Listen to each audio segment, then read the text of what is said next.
Hey students, today we are going to start a new chapter of Civics, that is chapter number 4, Gender, Religion and Caste. I have divided this chapter into two parts, part 1 and part 2. Today we are going to start part 1.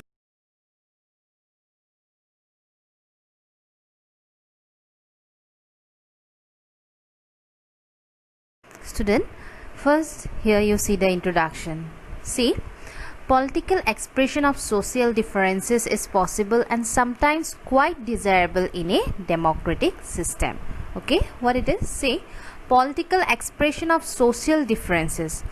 In our society, lots of differences are there. Okay, and it is possible and sometimes quite desirable. That means sometimes it is necessary in a democratic system. Okay, there are three kinds of social differences that can take the form of social divisions. In our society, there are three kinds of social differences that can take the form of social division, and it create what? It create inequalities. Okay, these social differences are based on gender, religion and caste. Because of this, what happened? Because of gender, because of the religion and because of the what? Caste, some inequalities and some social division create in our society.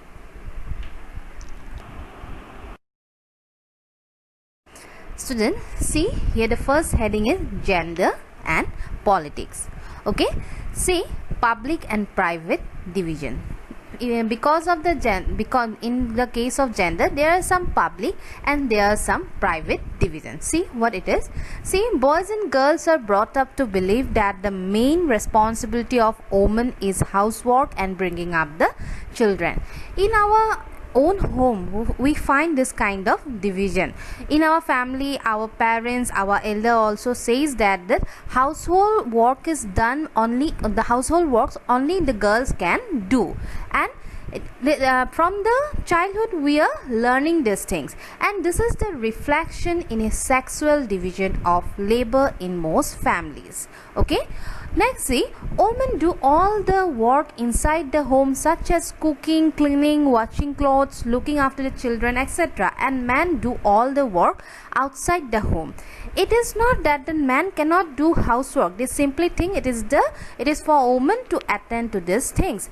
So again I am saying that it is said that women always do the household work like cooking, cleaning, washing, like this, and men do not do all this kind of things. They are busy with the outside work. Okay, those things which are outside the home, they are busy with them, but they can also do this, but they think that this work is only for women.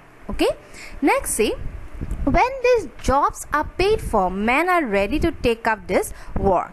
Most tailors or cooks in hotels are men, but if for this work, suppose just take the example of cooking and cleaning, if they get some money, then they are ready to take up this work. Okay, but and you can see in most of the hotels, and you can see the tailor, they are mainly men. Okay, because of this, in this hotel they get the money for this, they are doing this kind of work, but in home they are not doing any this kind of work, because they are not in return they are not getting any kind of money.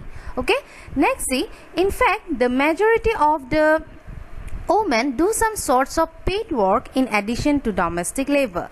You can see in your home also, suppose if your mother is going to the office, apart from this she is also doing the household work. Okay, but their work is not valued and doesn't get recognition. But those whose mother are the housewife, that means those who are doing the household work, they are from the morning they are busy.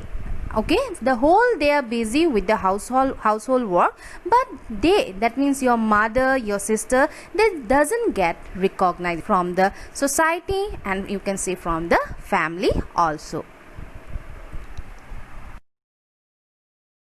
Students, see, the result of this division of labor is that although women constitute half of the humanity, their role in public life, especially politics, is minimal in most society.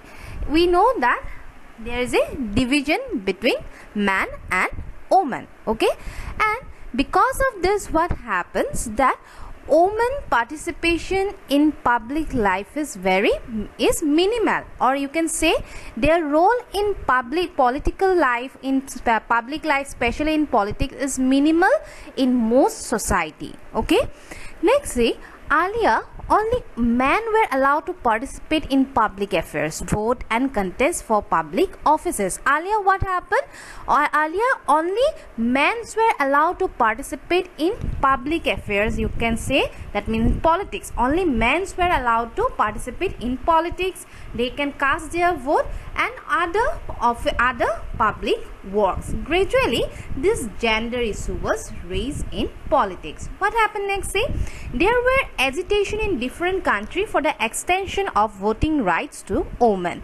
Because what happened in the earlier time, only men were allowed to participate in the public affairs. Because of this, what happened? Agitation started in different countries. For what? For the extension of voting rights to women. Okay, why? Because women are also the part of the society, they also need this rights. Okay, this agitation demanded enhancing the political and legal status of women and improving their educational and opportunity.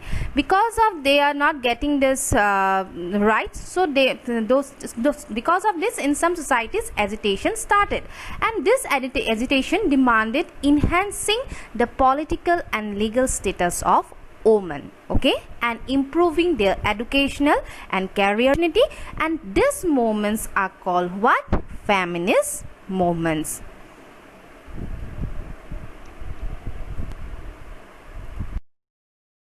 Students, in this picture you can see the perception of ideal woman.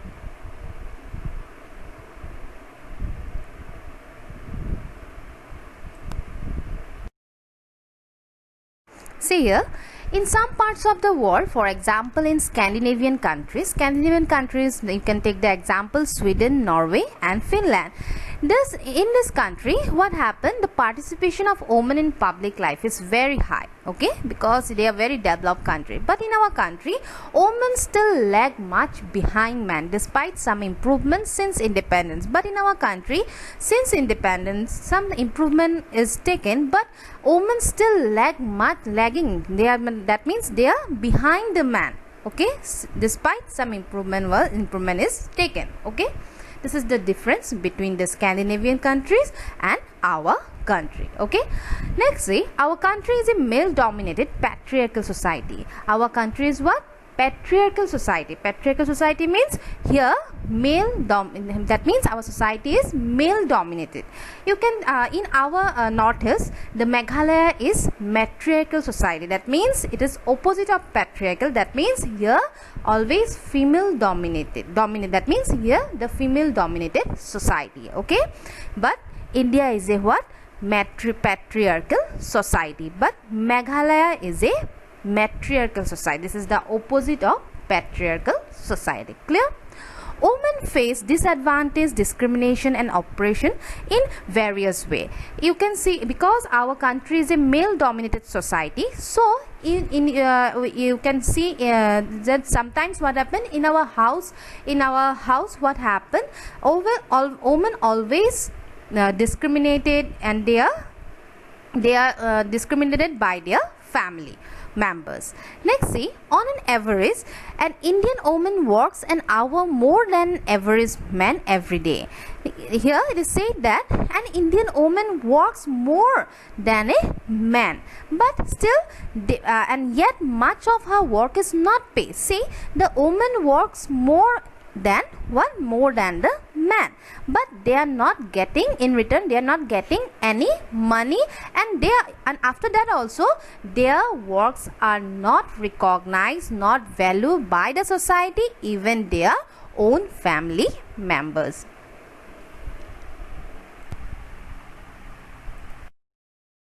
Student, here you see the Equal Remuneration Act 1976. What did it say? Through this act, the government tried to provide that equal wages should be paid to equal work. That means equal wages should be paid to equal work. Just take the example. In almost all the areas of work, from the sports and cinema to factories and fields, women are paid less than men. See, in this field, just we are taking some example in the field of sports, in the field of cinema and other field. What happened? Both women and men are doing work, but what happened? Women are paid less than the men. Okay, but both are doing the same work. Apart from this, they means the women are getting less money than the man. Okay, let's see. In many parts of India, even parents prefer to have sons and find ways to have the girl child aborted before she is born. Even in our family also, what happened? Some of our parents prefer to have sons and find way to have the girl child aborted. The girl child is aborted before she is born. Okay, so this is the discrimination between boys and girls. Next, see, there are reports of various kinds of harassment, exploitation and violence against the women.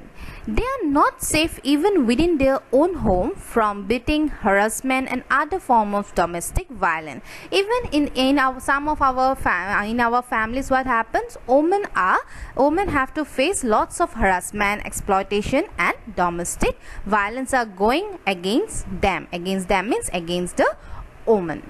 Even that means they are not safe even within their own home. Student, here you can see in this picture women in national parliaments in different regions of the world. In this picture you can see the position of India. It is the second last. How India is lagging behind.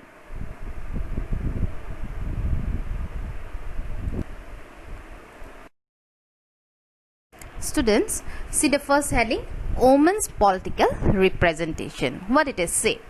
In India, the proportion of women in legislature has been very low. It means in our country, the participation of women in legislature is very low.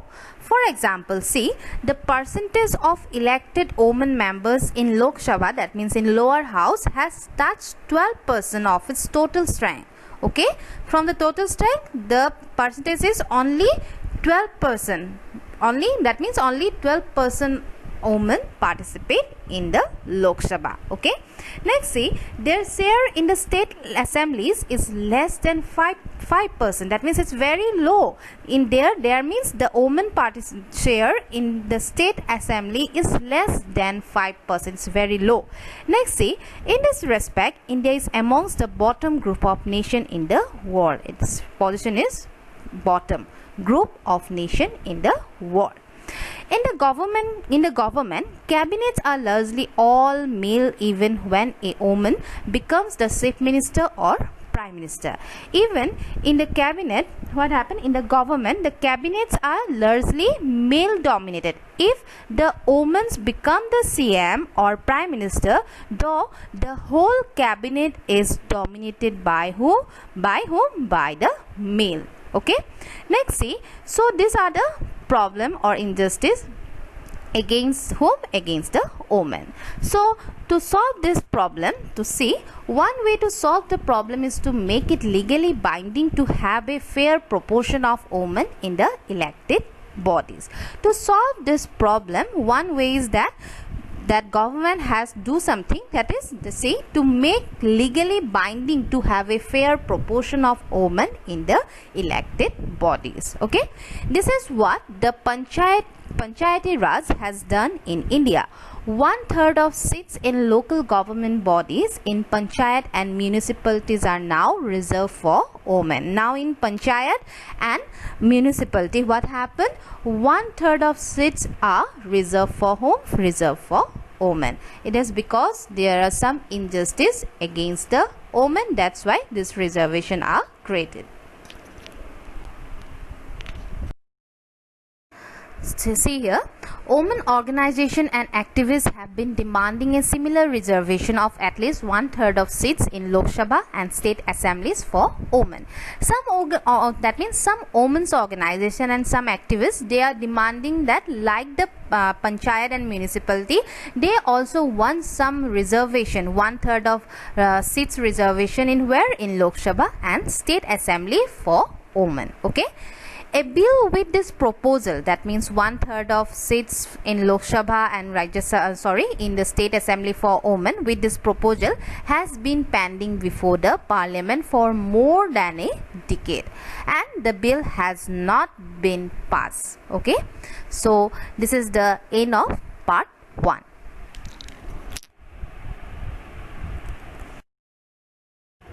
Students, thanks for watching.